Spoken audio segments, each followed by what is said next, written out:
कहते हैं तस्वीरें झूठ नहीं बोलती, तो मैं आपको पहले तस्वीरें दिखाऊंगा। ये आप देखिए, ये शख्स हैं, इनका हाथ टूटा हुआ है, इनका पैर टूटा हुआ है और इनके आप शरीर पर देखिए कितने निशान हैं।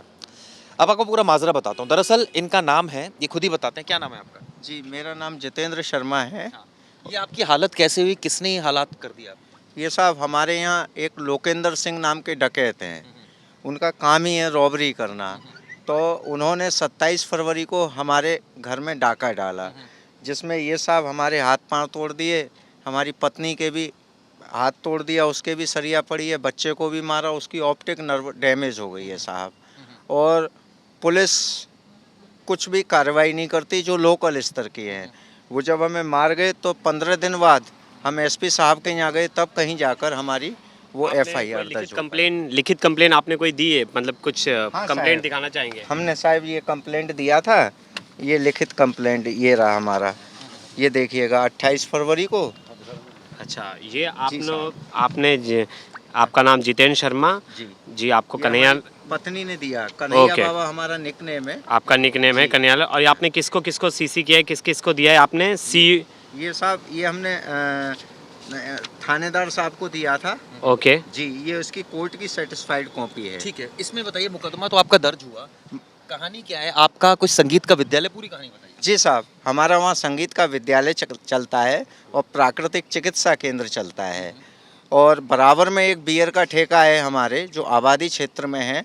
तो वहाँ पर लोग बियर पीते हैं, हमारे घर के सामने लघु शंका आदि करते हैं, मना करते हैं। तो कई प्रकार के लोग आते हैं उपद्रवी। इस बार ये डकैत लोग आ गए साहब हमारे साथ। ये आपने क्या कहा था उनसे? उनसे हमने कुछ नहीं कहा। रात्रि 9:30 बजे हम भोजन कर रहे थे तो अंदर घुसते चले आए, नशे की हालत में थे वो, अंदर घुसते चले आए और ये सब मारते चले आए। 20 से 25 लोग थे साहब। तो क्या पहले आपका कोई उनसे क्लैश हुआ था? क्या वजह थी, क्यों अचानक आपके अंदर घुसा है? क्या आपने कभी टोका होगा तो उनको बुरा लगा होगा? नहीं नहीं नहीं, ऐसा कुछ भी नहीं साहब, ऐसा कुछ भी नहीं।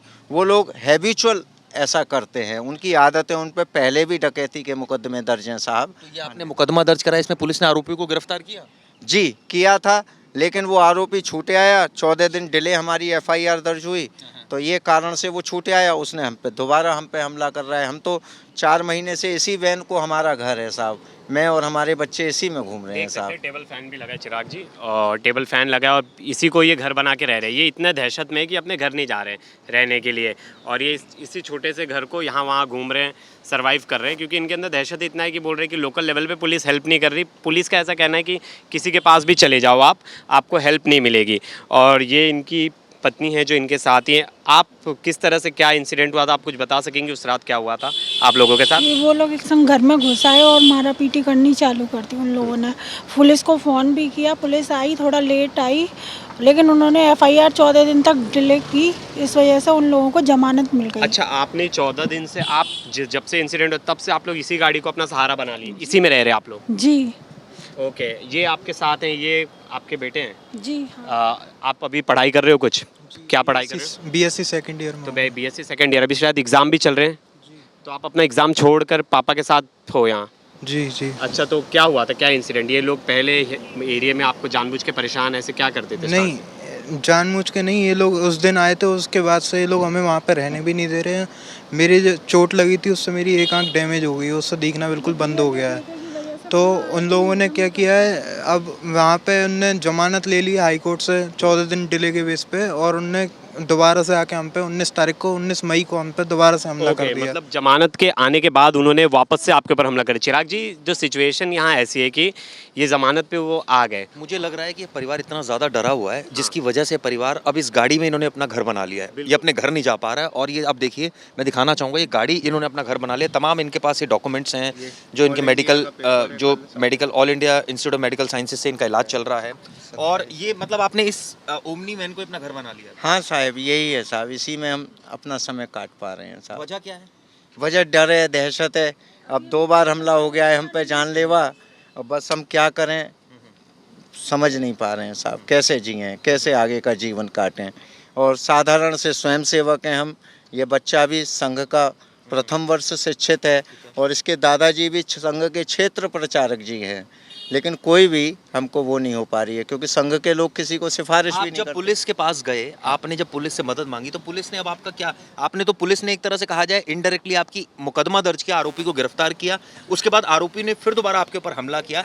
आरोपियों को सबके नाम बताइए जो जो हमला कर रहे हैं, नाम जी, बताइए, जो दूसरी बार हमला किया आपके। दूसरी बार हमला किया एक कटकू है, और दूसरे हैं राजन लाल, गोलू हैं, बहुत सारा ग्रुप है साहब उनका। उनका काम ही ये है, एक फ़ोन पे वो 50 गुंडा तत्वों को इकट्ठा कर लेते हैं। कितने लोगों को पुलिस ने गिरफ्तार किया था जब मुकदमा दर्ज किया था? केवल 2 लोगों को नाम साहब। बताइए उनका। उनको एक कटकू को किया, एक लोकेंद्र सिंह को साहब। आपका क्या कहना है, कब और गिरफ्तारी होनी चाहिए इसमें? हाँ साहब, माने और गिरफ्तारी होनी चाहिए और हमको सुरक्षा दिया जाए साहब। हम अपने घर में ही नहीं रह पा रहे, हमारे विद्यालय में जो विद्यार्थी पढ़ते हैं उनकी परीक्षा होने वाली है, हम वहाँ सब तो आपकी सोर्स ऑफ इनकम सिर्फ वही है, वहीं से आप जो विद्यालय से जो जी साहब, हमारी केवल संगीत का सिखाने का ही सोर्स ऑफ इनकम है। चिराग जी देखिए स्थिति कितनी ख़राब है। मतलब एक आदमी अपना घर बार सब छोड़कर डर के मारे बाहर रह रहा है। पहले एक बार कंप्लेन की जाती है, हमने ऐसे बहुत सारे केस दिए। पहले कंप्लेन दी जाती है, सामने वाला जो बाहुबली है वो आके फिर मारपीट करता है कि जा तू कंप्लेन करना है, जो करना है। बड़ी बात यह है कि आज तक के दफ्तर के बाहर आए ये हैं। हमें ढूंढते हुए आए, हमें पता चला हमारे गेट पे बोला गया कि ये चिराग जी और प्रवेश जी का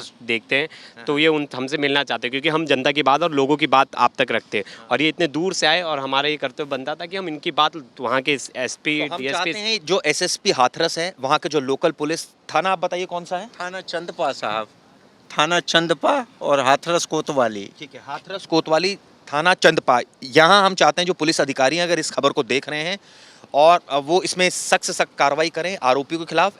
जो ऐसे शख्स हैं जिन्होंने अपना घर जो है वो ओमनी वैन को ही अपना घर बना लिया मजबूरीवश, ये बहुत ही शर्मनाक बात है। और ऐसे में प्रशासन को चाहिए कि वो इस पर सख्त एक्शन ले, ताकि जो आरोपी कानून के शिकंजे से बाहर है उनके खिलाफ भी सख्त एक्शन लिया जा सके। तो हम आपको ये तस्वीरें दिखा रहे हैं। प्रवेश, over to you। बिल्कुल। अब हम जाते जाते आपसे एक आखिरी सवाल पूछना चाहूँगा मैं, बहुत ही कि अब आपने कंप्लेंट कर दी, आपको एसपी के पास भी गए थे, एसपी ने आपको इस बारे में क्या कहा था?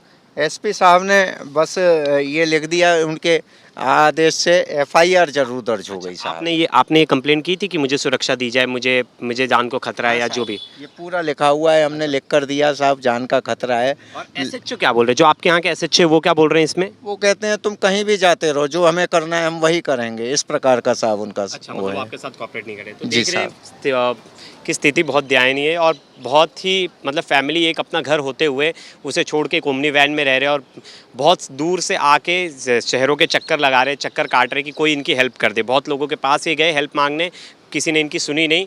हम चाहते हैं कि ये बात एसपी हाथरस तक, एसएसपी हाथरस तक जाए और इन्हें सुरक्षा मुहैया कराई जाए, इनकी एक बार बात सुनी जाए, क्योंकि ये परिवार किसी का भी हो सकता है। आज ये परिवार सड़क पर है, एक वैन में घूम रहा है, तो ये कल किसी का भी परिवार हो सकता है। इनकी ज़्यादा से ज़्यादा मदद की जाए।